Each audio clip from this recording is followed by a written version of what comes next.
നമ്മളെ വണ്ടി ഓട്ടത്തിൽ ബ്രേക്ക് നഷ്ടപ്പെട്ട എന്ത് ചെയ്യും? ഇനിയിപ്പോ ഇതിന്റെ ബ്രേക്കിന്റെ പൈപ്പിളൊക്കെയാണ്.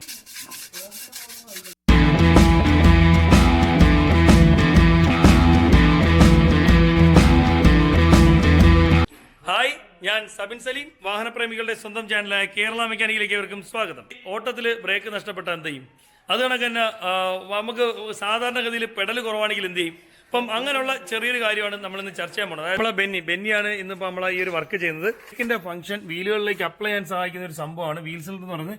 ഇത്രയും ഭാഗം നനഞ്ഞിരിക്കുന്നുണ്ട്. ഇതിപ്പം ബ്രേക്ക് ഫ്ലൂഡാണ്. ഇപ്പൊ ഈ ഒരു ഭാഗത്ത് വേറെ ആക്സിലുമായിട്ട് ബന്ധപ്പെട്ടോ അല്ലെങ്കിൽ ഹൗസിംഗുമായിട്ട് ബന്ധപ്പെട്ട പിടുത്തമൊന്നുമില്ല. അപ്പം 100% ഉറപ്പിക്കാം നമ്മുടെ വണ്ടിയിൽ ചീത്തയായിരിക്കുന്നത്, അതായത് ലീക്ക് കാണിക്കുന്നത് ഇതിന്റെ ബ്രേക്കിന്റെ സിലിണ്ടർ ആണ്. ഇനിയിപ്പോ ഇതൊന്ന് ഇളക്കാം. നനഞ്ഞിരിക്കുന്നുണ്ടല്ലോ, നമുക്ക് ജസ്റ്റ് ഒന്ന് ഇളക്കാം. ഇതിന്റെ ഹബിൽ വരുന്ന സ്ക്രൂ ഒക്കെ ഇളക്കുന്നു. സ്ക്രൂ ഇളക്കിയതിന് ശേഷം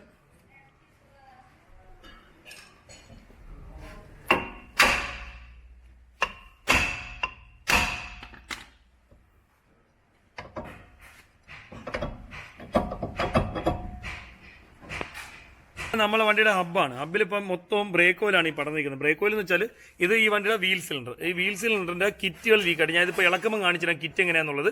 ഒരു റബ്ബറിന്റെ ബക്കറ്റും സെറ്റപ്പും കാര്യങ്ങളൊക്കെയാണ്. അപ്പം ഇതിലേക്ക് ഓയിൽ വരുന്ന ലൈനാണിത്. ബ്രേക്ക് ഓയിൽ വരുന്ന ലൈനാണ്. ഇത് പ്രവർത്തിക്കുന്ന രീതിയും കാര്യങ്ങളൊക്കെ നിങ്ങൾക്ക് കാണിച്ചു തരാം.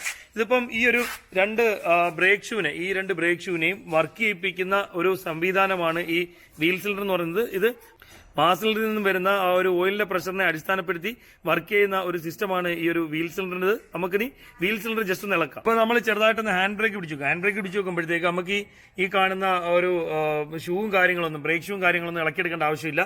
ഇതിപ്പം വീൽ സിലിണ്ടർ ലീക്കാണ്, കണ്ടോ? ഈ വീൽ സിലിണ്ടറിനകത്തുനിന്ന് ഓയിൽ ലീക്കായി വരികയാണ്. ഈ ഓയിൽ ലീക്കാവിയാനുള്ള കുഴപ്പമെന്ന് വെച്ചാൽ ഇതെല്ലാം ഒരേ സർക്യൂട്ടിലാണ് വരുന്നത്. അതായത് 4 ബ്രേക്കും മാസ് സിലിണ്ടർ സിസ്റ്റവും കാര്യങ്ങളെല്ലാം ഒരേ സർക്യൂട്ടിലാണ് വരുന്നത്.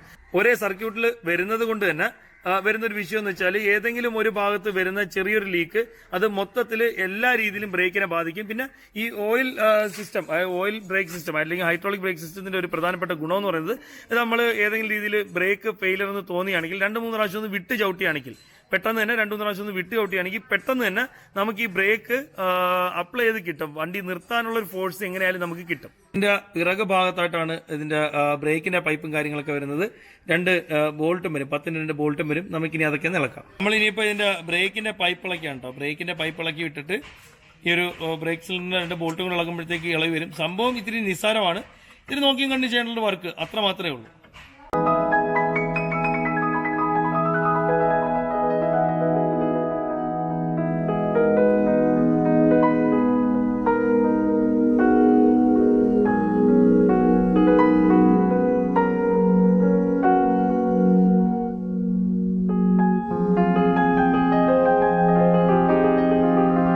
ത്തിന്റെ ബോൾട്ട് ഇളക്കാം നമുക്ക്.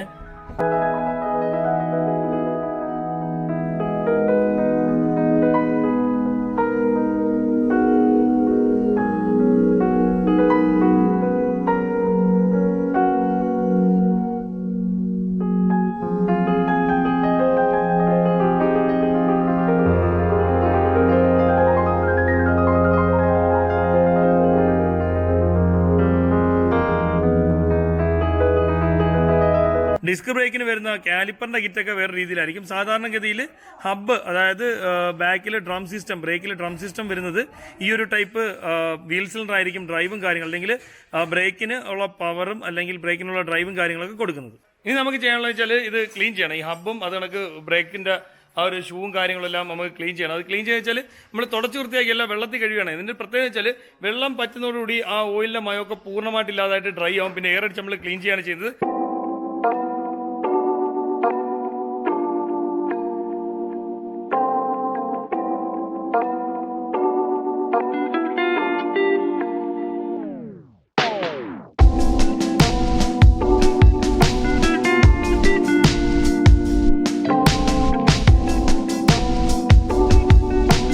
നമ്മളിതിൽ വെള്ളത്തിലൊന്ന് ജസ്റ്റ് ക്ലീൻ ചെയ്ത് റെഡിയാക്കി. ഇപ്പോൾ ചിലവർക്ക് ഡൗട്ട് തോന്നുന്നു ഇതൊക്കെ ദ്രവിക്കത്തില്ലെന്ന്. അങ്ങനെ സംഭവിക്കത്തില്ല. നമ്മളിതിപ്പം തന്നെ എയർ അടിച്ച് ഡ്രൈ ചെയ്ത് കറക്റ്റ് ചെയ്യും.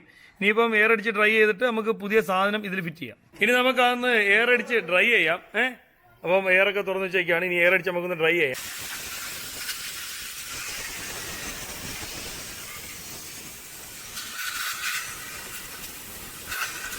ഈ പേപ്പറിനൊന്ന് പിടിച്ചത് ഗ്രിപ്പാക്കും. ഇനി ബ്രേക്ക് ഷൂ ഒക്കെ പേപ്പറിന് അമരി പേപ്പറിന് പിടിച്ചൊന്ന് ചെറുതായിട്ട് ഗ്രിപ്പാക്കി വിടും.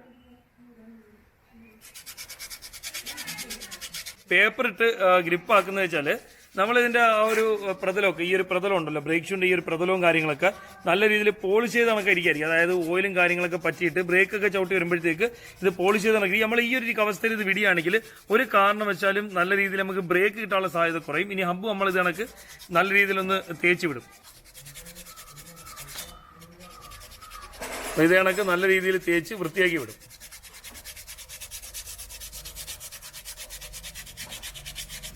ഇങ്ങനെ ചെയ്തു വിടുമ്പോഴുള്ള ഗുണം നമുക്ക് കുറച്ചും കൂടെ ബ്രേക്കിന് ഗ്രിപ്പ് കിട്ടും കൂടുതൽ.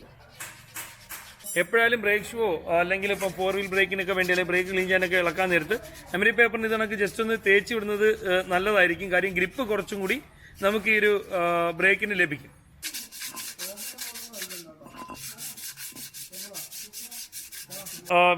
വീൽ സിലിണ്ടർ വേറെ വാങ്ങിച്ചോണ്ട് വന്നു, പുതിയൊരെണ്ണം വാങ്ങിച്ചോണ്ട് വന്നു. ബോഷിന്റെ ആണ് ബ്രാൻഡ് വരുന്നത്. അപ്പോൾ നമുക്ക് പുതിയതൊന്ന് കാണിച്ചു തരാം. ഈ ഒരു രീതിയിലാണ് പുതിയത് വരുന്നത്. ഇതിപ്പോൾ ഒരു സൈഡിൽ വരുമ്പോഴത്തേക്ക് വീലിന്റെ എയർ സ്ക്രൂവും കാര്യങ്ങളും വരും, മറ്റേ സൈഡിൽ ഒരു നമ്മളെ മാസലിൽ നിന്ന് വരുന്ന പൈപ്പിന്റെ കണക്ഷനും കാര്യങ്ങളൊക്കെയാണ് വരുന്നത്. നമുക്കിനി ഈ പുതിയ വീൽ സിലിണ്ടർ സെറ്റ് ചെയ്യാം. ജസ്റ്റ് ആദ്യമേ പൈപ്പ് പിടിപ്പിക്കും കേട്ടോ. പൈപ്പ് പിടിപ്പിച്ചതിന് ശേഷം മാത്രമേ വീൽ സിലിണ്ടർ ബാക്കിയുള്ള സാധനങ്ങളൊക്കെ നമ്മൾ സെറ്റ് ചെയ്യുള്ളൂ.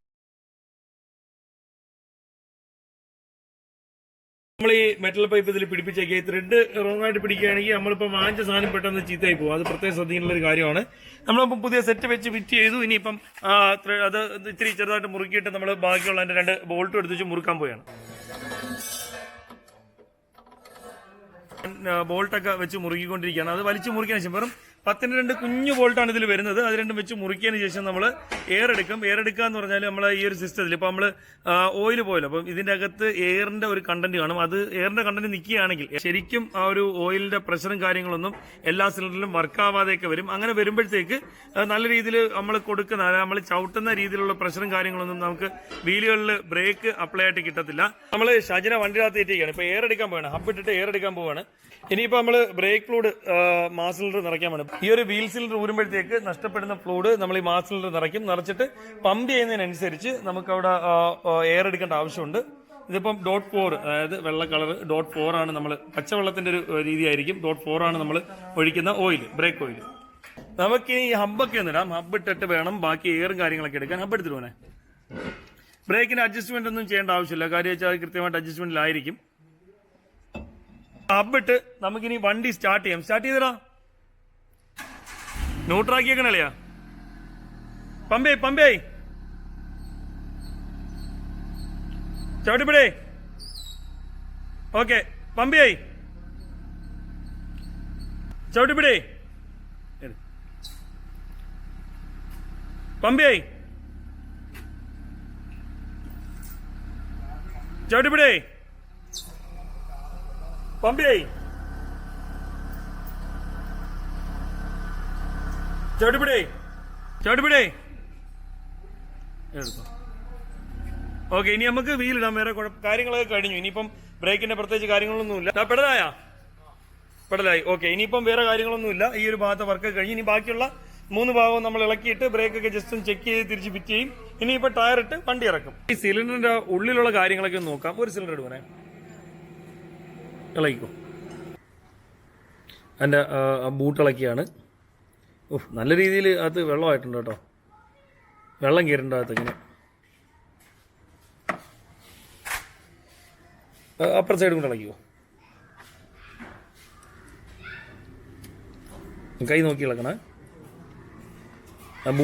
ബൂട്ട് ഇല്ല എന്നുണ്ടെങ്കിൽ ചെറിയതുമില്ല. നമ്മൾ ഈ സ്പീഡിലൊക്കെ വെള്ളത്തിൽ കൂടെ കടിച്ചു പോകാൻ നേരത്ത് ചെറിയ രീതിയിലെങ്കിലും കയറുന്ന വെള്ളം അകത്തോട്ട് സിലിണ്ടറിന് ഉള്ളിലോട്ടൊന്ന് കയറി ഡാമേജ് വരാതിരിക്കാൻ വേണ്ടിയാണ് ബൂട്ടും കാര്യങ്ങളൊക്കെ നിർബന്ധമായിട്ട് കൊടുത്തേക്കുന്നത്.